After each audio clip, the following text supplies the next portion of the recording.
welcome everyone. I'm Marina Hatsopoulos.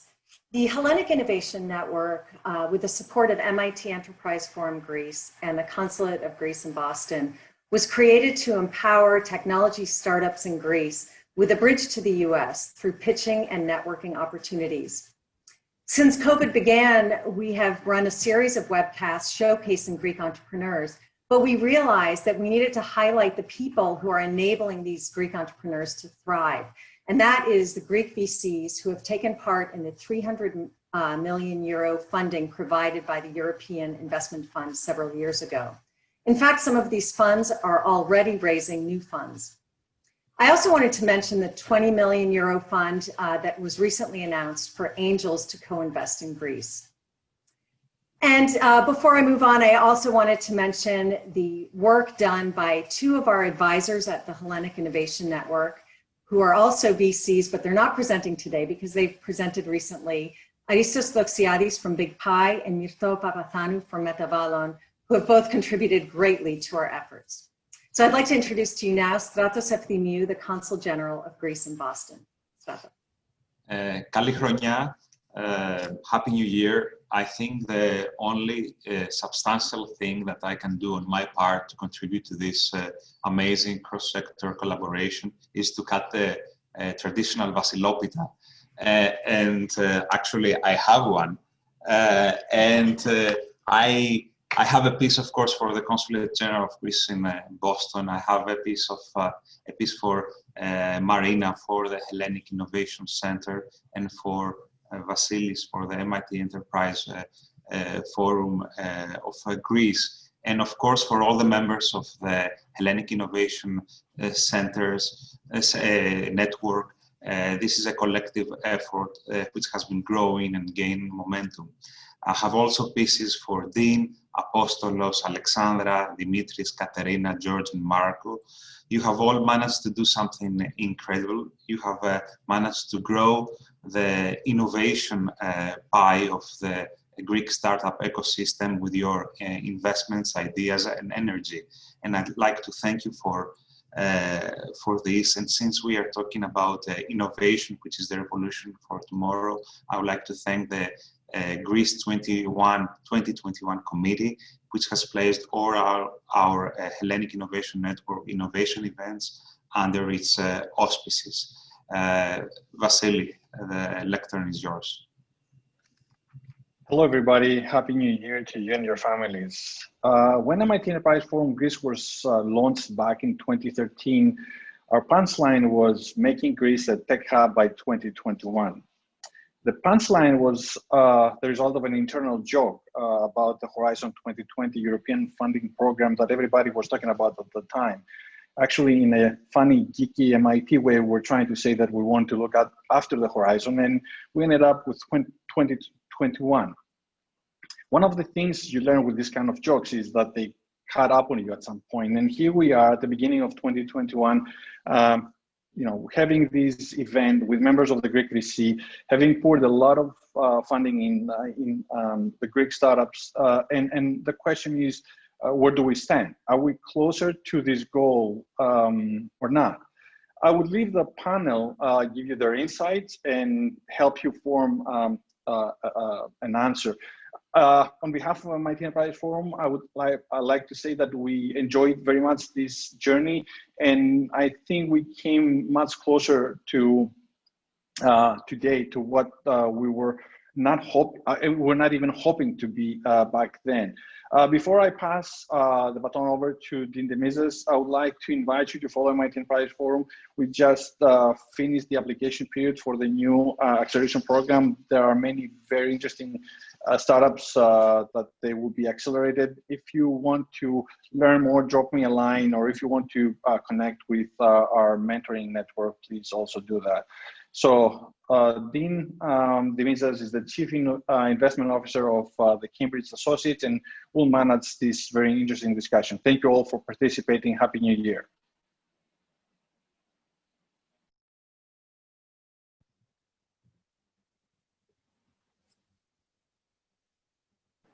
Hi, everyone.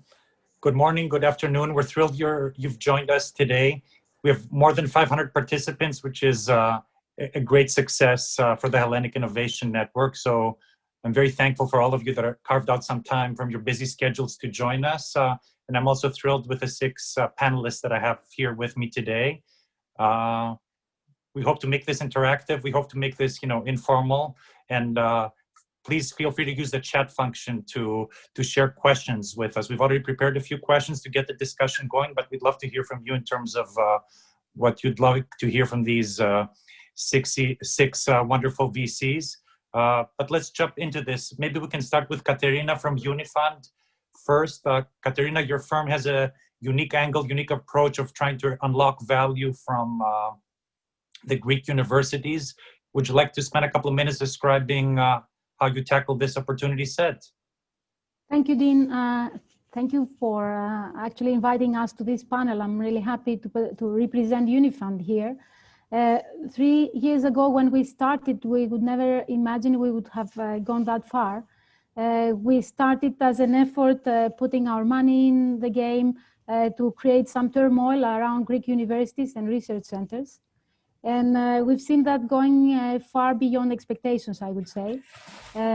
As a fund, indeed, we have a lot of, we have this angle and we focus a lot in cases around Greek universities, research centers. We have made 23 investments in total, and 7 actually come from this space. So we really want to see innovations coming out of this area to the global market.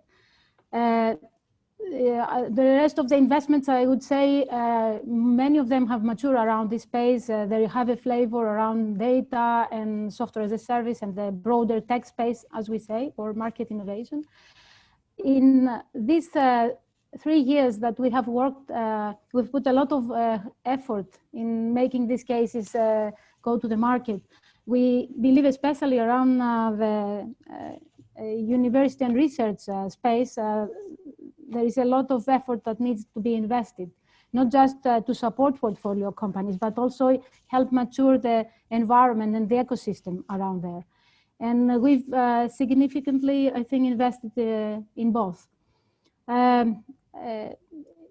In the results out of this effort are already there. I think there is a great momentum. We expect this to see it happening a lot more in 2021 and in the next months and years to come. Big successes from companies, I think, can really create give the example to the rest of the people to follow, but there is a lot more work to take place. Thank you. Just a note, I think the environment around universities and research space has already started changing, and we believe we'll see a lot of changes in 2021 with the creation of technology transfer offices, the new law for spin-offs, etc. So we're really glad to contribute to this effort. Thank you, Katerina. Alexandra, Metavallon has a variety of interests. Would you like to highlight some of the areas that you're most excited about? If there's some areas you would not consider investing in? Sure. Thank you, Dean, and wonderful to be here with everyone as well. It's an opportunity to see some faces that I haven't seen for some time now, especially because of COVID. So first of all, as a snapshot for Metavallon, we are a seed stage fund.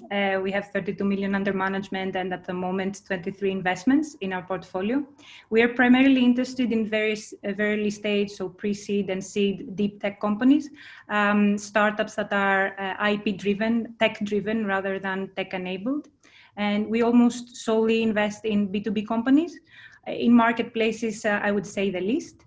We're rather agnostic in terms of sectors. So we look into and already have investments in energy, mobility, media, finance, fintech.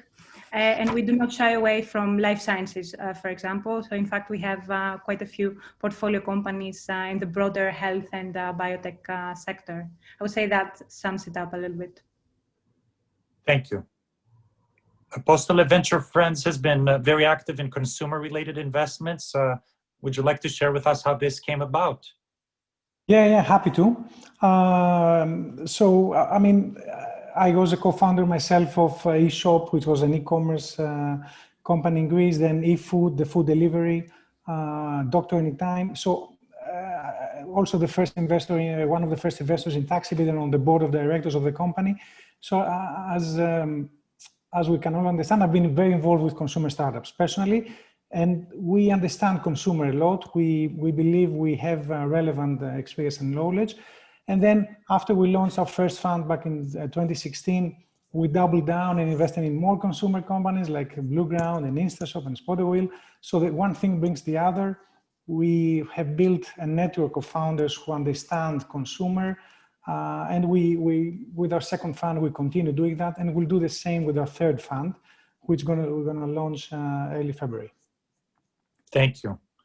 George, Marathon has been doing a lot in the deep tech space, software tools for developers and other users. Would you like to highlight why this is an exciting area for you to be focusing on it? Sure. Thank you, Dean, and thank you everyone for joining us tonight or today in the US. First, a bit of background about us. So I personally did the first community for Greek founders.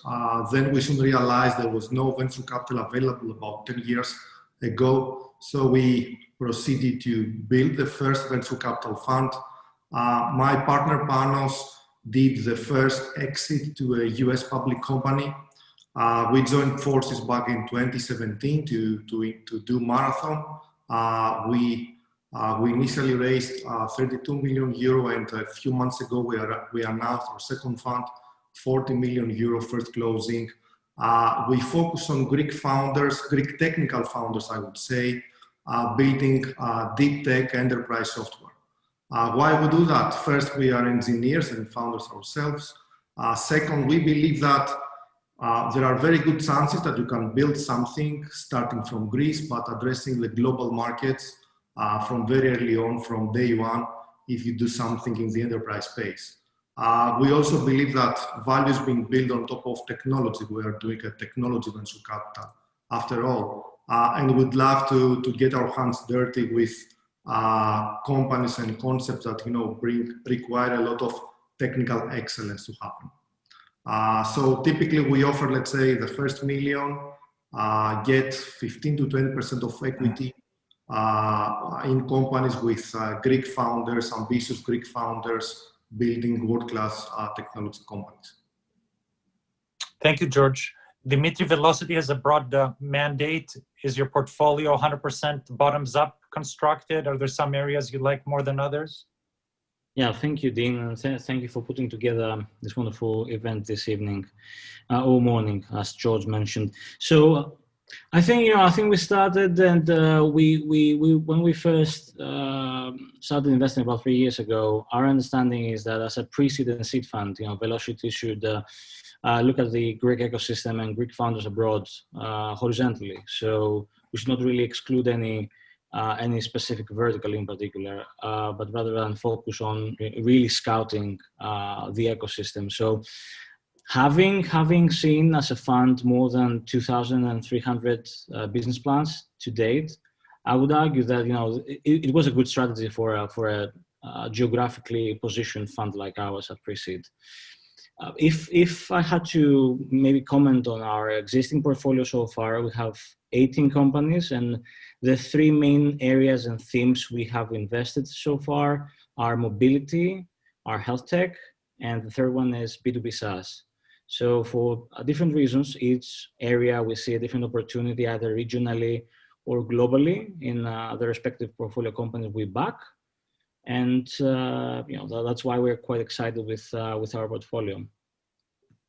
Thank you, Dimitri. Marco, last but not least, 𝒂𝒏𝒗 also has a broad mandate. You've done a lot in deep tech, some life sciences.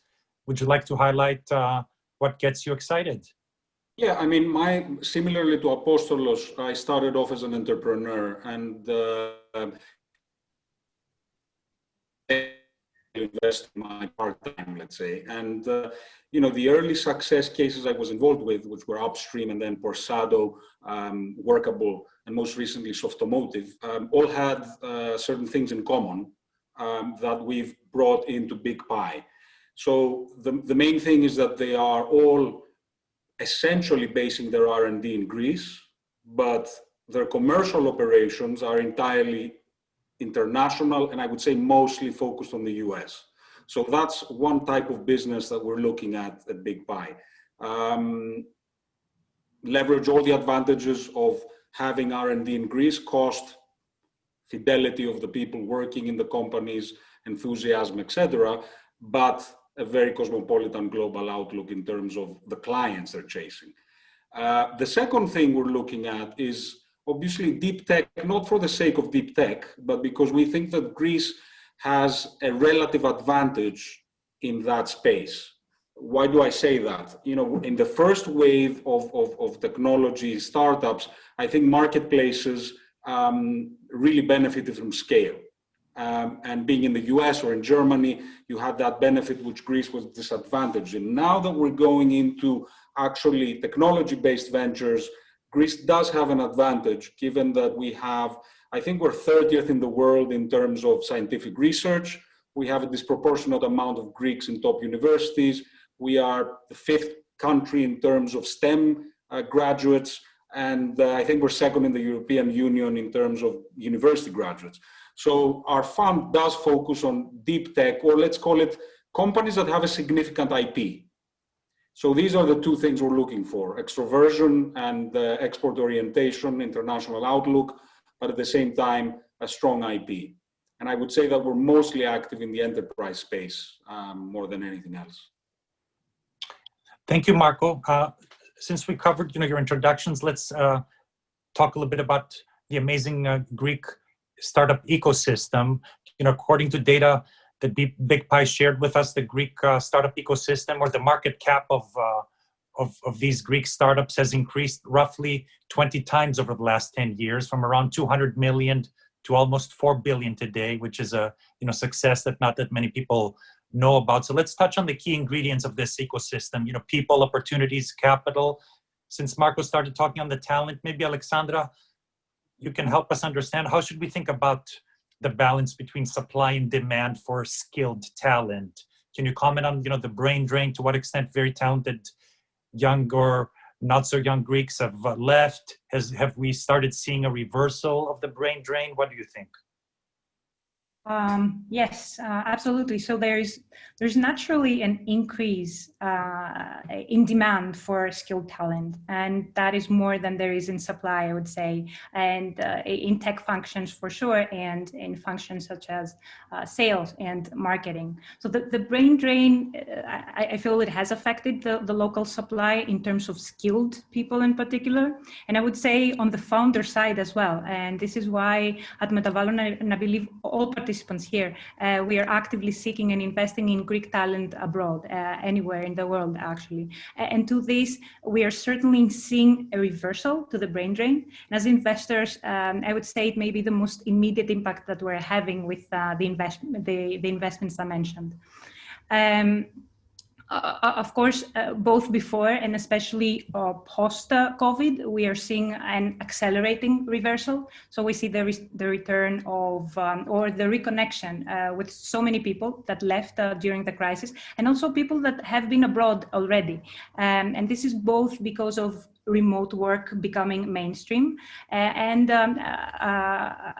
because of the surge of opportunities in the country. So we see that people are finding opportunities in startups, in so many startups that have started working and keep launching as well. In corporates opening or growing their offices in Greece, that is also a growing trend. And of course, in Greeks finding risk capital for their new ventures. Thank you, Alexandra. Marco, how should we think about the local opportunities? How should we think about, supply and demand of talent versus opportunities? How has this changed in the last few years, more recently because of COVID? How should we think about, large corporates like Pfizer building a presence in Greece and hiring skilled people? What do you think about the opportunities? Well, look, Greece has always tradition of engineers. And computer programmers as well. But before this ecosystem started happening, which you said went from 0 to 4 billion market cap, and some of the big foreign players started coming in, like Microsoft or Pfizer or Accenture, these people really didn't have a proper home. So they had the skills, they had the education, but they had to work either in the public sector or they had to work in companies serving the public sector, the IT companies, etc. I think these people have found a proper home now. We have, a growing number of foreign companies realizing that Greece is a pretty good place to hire people, and for very specific reasons. I mean, as you well know, in places like Boston or the Valley or New York, the average stay of an employee is 1.5 years. It's very difficult to build a company and get business done this way. And the entry-level kind of salaries in the States for a good developer is like almost $100,000. So places like Greece do offer a very good combination of American-like sort of skills and quality, but at a much lower cost, possibly like a third, but at the same time, people who stick with the company for an average stay of over 5 years. So I think that, the ecosystem is developing on its merit, not coincidentally. And, as they say, sometimes when you've been through a major crisis, like we have, some of the brightest, sort of the darker the night, the brighter the stars in a way. So the people who did start up businesses in Greece or transform some existing businesses are very well suited to a global marketplace these days. Good. Shifting gears, we have a number of investors attending our event today. George, how should we think about capital availability to fund these startups? Is there too much money, whether from the private sector or from the European Union, chasing too few opportunities? Is the ecosystem still starved from capital despite the number of VC funds and other participants? How should we think about that? Well, this is the first time in history that there is actually a venture capital market in Greece. So people reasonably wonder whether there is too much capital chasing deals, etc., etc. We've been around for some time now, so we can share the following. Both the quality and the quantity of startups that we see right now in the market is unprecedented. So just to give you a few numbers, we get to see about 1,000 startups per year with Greek founders. These raise in total north of, let's say, $1 billion per year. And what's also important is that its success is making everyone stronger. So this is not a zero-sum game here. Every success that is happening is making the ecosystem and each one of us stronger in what we do. So taking all these things into account, I personally believe that there is space for more players and more investment strategies to be adapted in the market, and I certainly look forward to that. Good. Apostol, how should we think about the availability of capital to fund companies that are past the early stage, scale-ups, growth equity, allocators that would invest in a late B or a C or a D type of round? Is this available, or do you have to travel extensively in Europe and the US to help your promising startups scale up further? I mean, indeed, locally, one can argue there is enough capital right now for seed stage. We also have some capital for pre-Series A up to Series A. I think we have also helped with that being a bit larger as a fund, being at 50 million, the last fund. But the truth is that companies really need much more capital to scale. So there are not investors in Greece right now who have the understanding of tech, because on paper there are some growth investors, but they have not really done tech. So we need to go internationally. And this is also inevitable in the sense that if we want to support our companies scale globally, we want other investors who have another broader network to help us. And this is something that we are very conscious of. We're actually suggesting to our startups to go internationally. It's a good thing also that my partner, George, has been in the finance space before. He was an investment banker in London, so he has a network of growth investors, and that also helps. But in general, it's also a testament of success for a startup to be able to attract international investors, and we certainly urge them to do so. Good. Dimitri, if you had a magic wand, what would you like to change in the Greek ecosystem? I'm not really sure whether I would necessarily use the word change, but maybe the words and the verbs enhance and accelerate, and that will be how we market the Greek ecosystem outside of Greece and how we market what we do. Maybe from picking up where George left before, arguing obviously that the successes of the ecosystem really enhances the brand value we have as an ecosystem.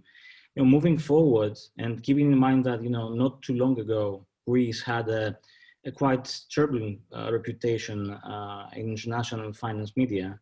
We should really be able to change that with actual facts and, you know, success stories. Because right now, you know, having so many great stories to share from just the previous year, we do have the facts, and we do have some, you know, early market/geography proof that Greece can be a great place to start a company, even if you're not a Greek founder, by the way, since we're in a work from anywhere environment, which means that eventually we will also upscale the quality of the local scene, and at the same time being able to justify that we want, you know, big US firms and big European firms to spend more time in this part of Europe. So I would definitely, you know, try to change how we market the way we operate as a local scene, and to that extent, the role the government has to play is instrumental. You know, I think the fact that local ecosystems, we actually compete like Portugal or Estonia or even Latvia from the Baltics, have been building this strong startup brand, is also enhanced by the local governments. And from what I see so far, it's quite optimistic that the current government really supports and acts as an ambassador also outside of the country for Greek tech. Good. This is a perfect segue into our next topic. You know, you mentioned marketing our successes. Each and every one of you has had good successes with your investing efforts. I know you love all of your portfolio companies equally, but some of them may have, you know, broken out earlier than others. Katerina, would you like to highlight an example of something you're very proud about within your portfolio? Yes, Dean, thank you. Our results, I think we will have a lot of news to share with you in 2021, but we are happy to see some of our spin-offs attracting investor interest, especially on energy, in the energy domain from Asia. We are happy to see companies like Techmon turning, let's say, the COVID challenge into an opportunity and attracting global customers working with their technology, like the London Underground and others. Or seeing companies like Kinvent, which is in the, let's say, space of rehabilitation. Oh, sorry, I will use another example actually, because I think this is not helping me a lot now. So for example, companies who have managed to open up new markets during COVID, like, as I said, Kinvent was working with many distributors in 20 countries that when the first lockdown happened in March, they see their sales stopping, and they moved fast on the online channel, and they managed to close, let's say, the year with significant revenues to 1 million, which could have been 0. So we've seen that in Greece and with COVID, the companies we have invested in, being very resilient, have managed to have double the revenues of the total portfolio, and see also revenues increases from doubling to 10 times more for many companies, which has been an amazing situation, actually. Good. Despite COVID. Apostol, you had a great recent success with Instashop, which was acquired by Delivery Hero. Would you like to highlight if there were one or two big secrets behind their success? What did the team get really right? I mean, I guess we're all looking for inspiring people who have the drive and the capacity to deliver. The founding team, John and Ioanna, certainly had those attributes. They were determined. Of course, they chose the right market and they built the right product, tapping a very clear need. But they had the right mindset. Two things. One thing is the product focus, so relentless focus on the product and on improving the product. One of the things we argued about was that they were not doing enough marketing. I believe in marketing, but those guys said, let's get the product right first. Second was culture. They had built this amazing culture. Everybody, like 300 people, they were fighting as a team, working very hard in order to improve customer experience. Thank you. George, you had a big breakout success with Net Data. While the company hasn't been sold yet, it has attracted follow-up capital from some of the best VCs in the US. Would you like to highlight how easy or difficult it was to achieve this? Yeah, absolutely. For context, right now we've made 10 investments. Most of our portfolio companies have raised already their Series A round, and all of them are serving Fortune 500 customers. Net Data is one of them. To give you some context, Net Data has built one of the most popular open source tools in the world right now. So their software is being downloaded 1 million times per day. And the founder, Kostas, has a clear vision of putting such software in every server in the world. At the same time, as a fund, we have a mission for our best performing companies to raise money from some of the best funds in the world. And to facilitate that, we maintain a network of connections with pretty much most of the top tier venture capital funds from Israel to Silicon Valley. And when you have companies like Net Data with this kind of traction and this kind of ambition, things become quite straightforward. So for example, Costa had back-to-back partner meetings with pretty much most of the top tier funds you keep hearing about in Silicon Valley. And within 2 short years after we put the first money in the company, Net Data has raised 30 million from firms like Bessemer and Bain Capital. Dimitri, you had an early success in the mobility sector. Would you like to share some details about it? Yes, of course, Dean. So we sold one of our first investments about a year ago, January 2020, Push.Me, which was a swappable battery solution for e-scooter operators, to Tier Mobility, which is a leading urban mobility platform in Europe. I think what this process really taught us are 2 things. The company, the founders had to go through a couple of pivots until being able to identify the e-scooter space as the market to be in for this solution. They started actually converting bikes, traditional bikes, to e-bikes with their technology and platform. When Tier came and acquired the company, it was quite obvious that the fact that they should solve the last mile transportation energy issue, where every single operator across the globe, from Lime to Bird and Tier and the likes, they have to really pick every single scooter they have in a city every single night, charge it, and then deploy it again the other night. I think we witnessed a very, very good innovation to market fit, whereas the innovation was our solution and the market was Tier's actual market need to solve that problem. What's really important to highlight is it was not only TIER's first acquisition. Back then it was a Series B company. Right now they announced a Series C successfully last November. But more than that, it was part of the main narrative the company used to raise the Series C. The fact that we acquired a company that would provide a swappable battery solution, so we will be able to outcompete all the other players in Europe and beyond. And building on that, the Greek team is still there, still involved with the project, and having a director position within the company. And the Greek office is looking to expand into new local talent shortly. Good. Marco, 𝒊𝒏𝒗 has also had a few early successes. Would you like to highlight one that stands out?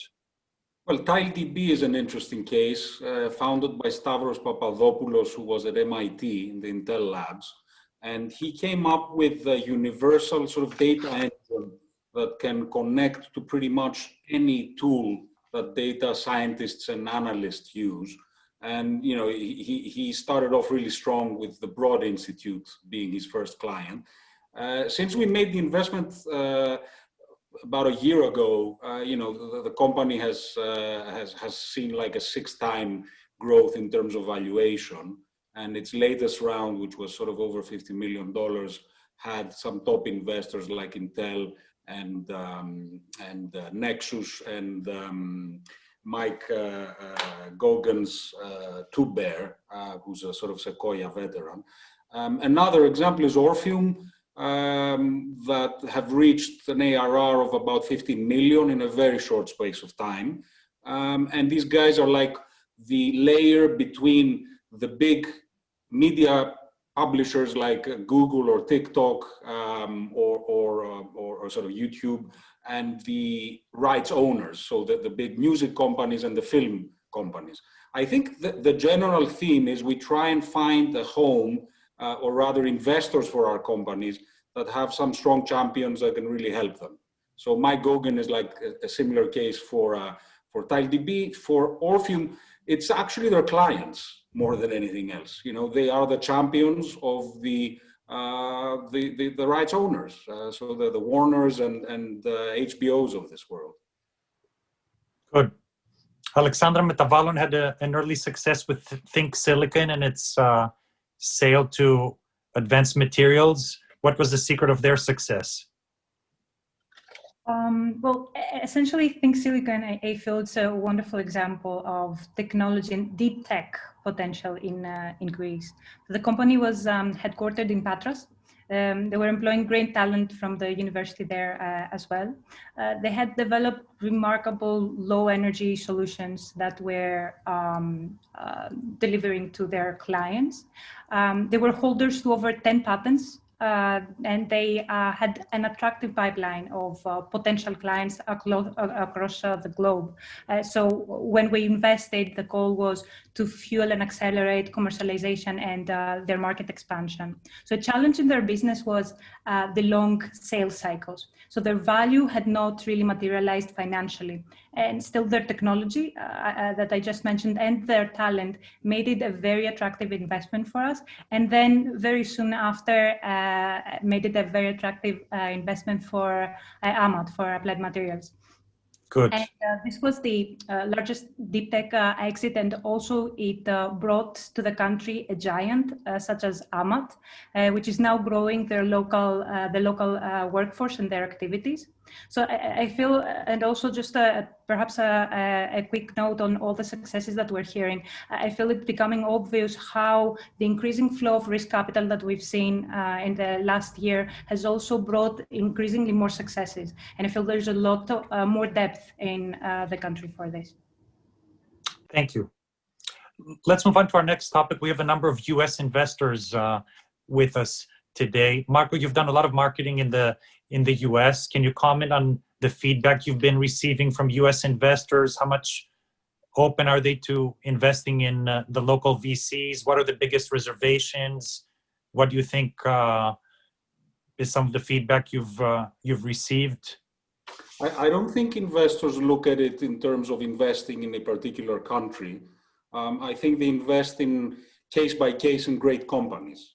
So, you know, that's really the key thing here. Got it.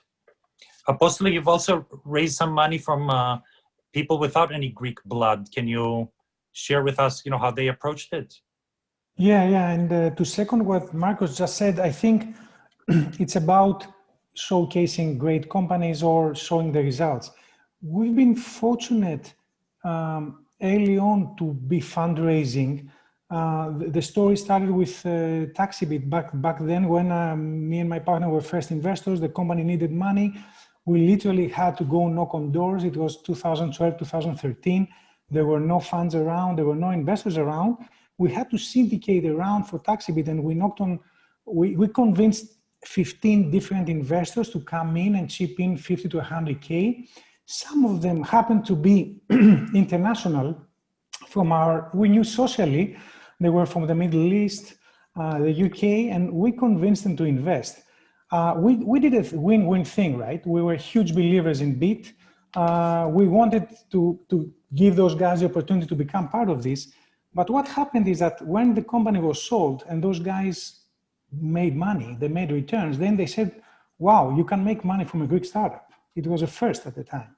So then when we launched the first fund, when we launched the first private fund back in 2016, many of them came on board, and not only that, but they also brought their friends.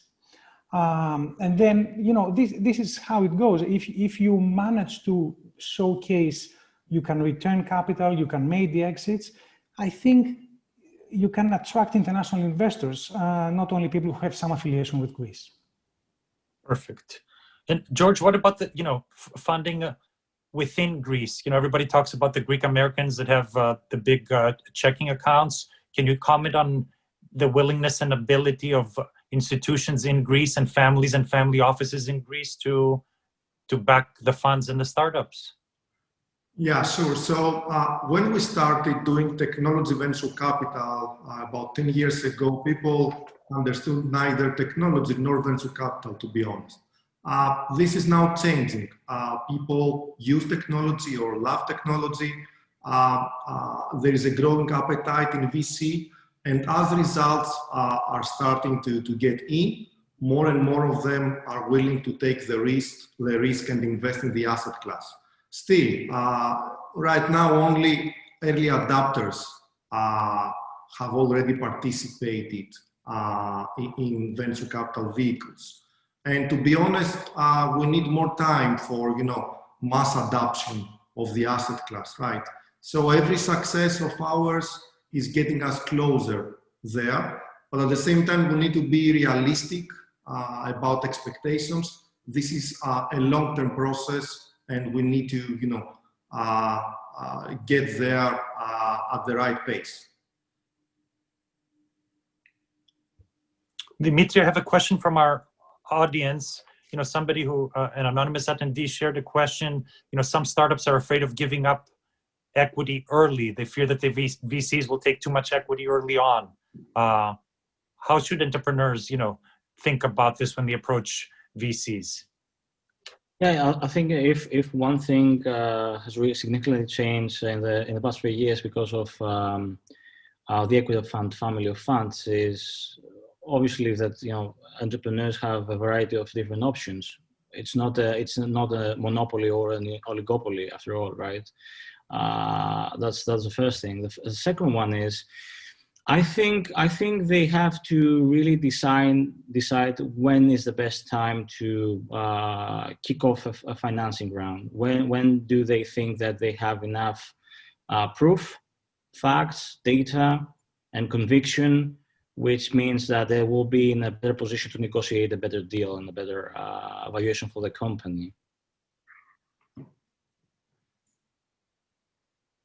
Alexandra, two questions from our audience that I'm combining into one.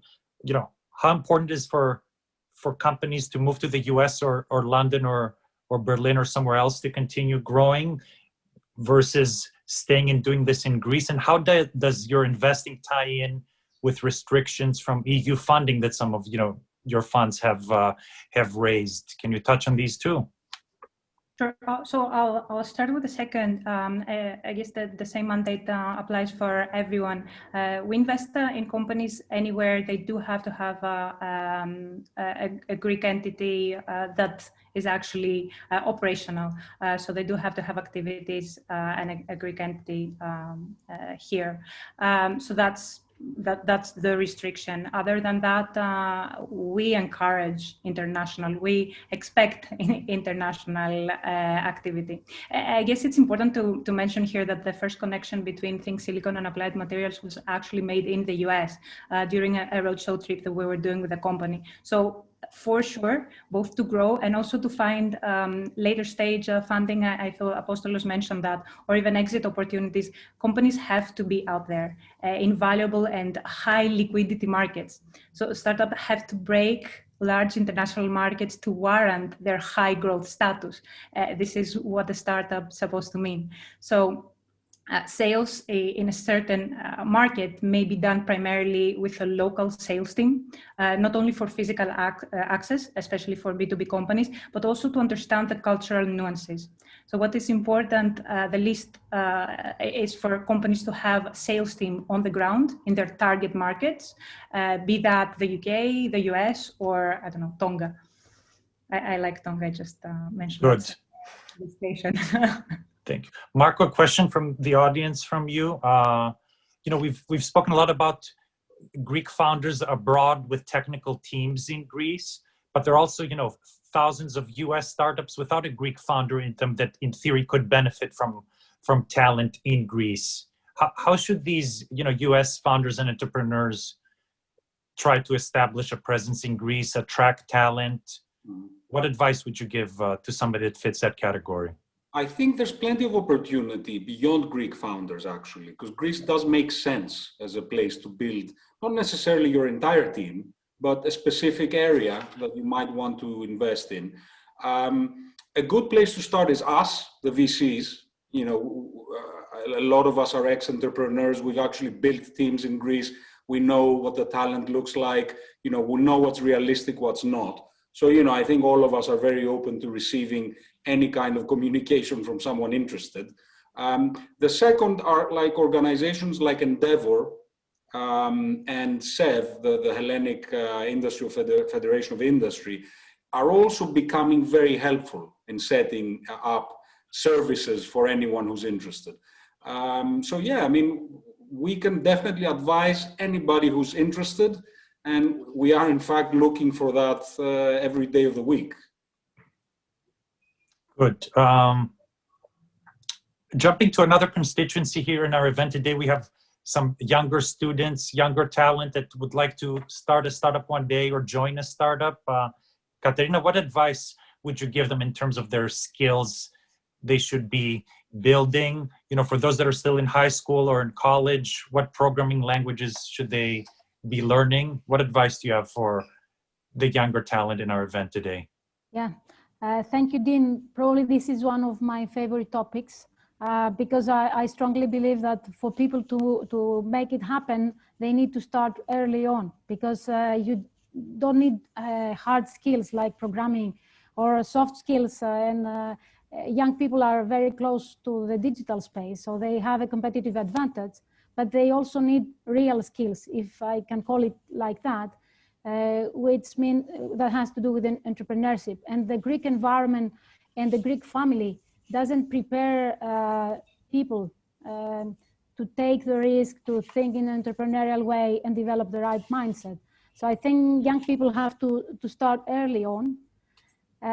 They have a competitive advantage. Apart from knowing the digital technologies, they can take much more risk early on in their career and learn much faster how to progress.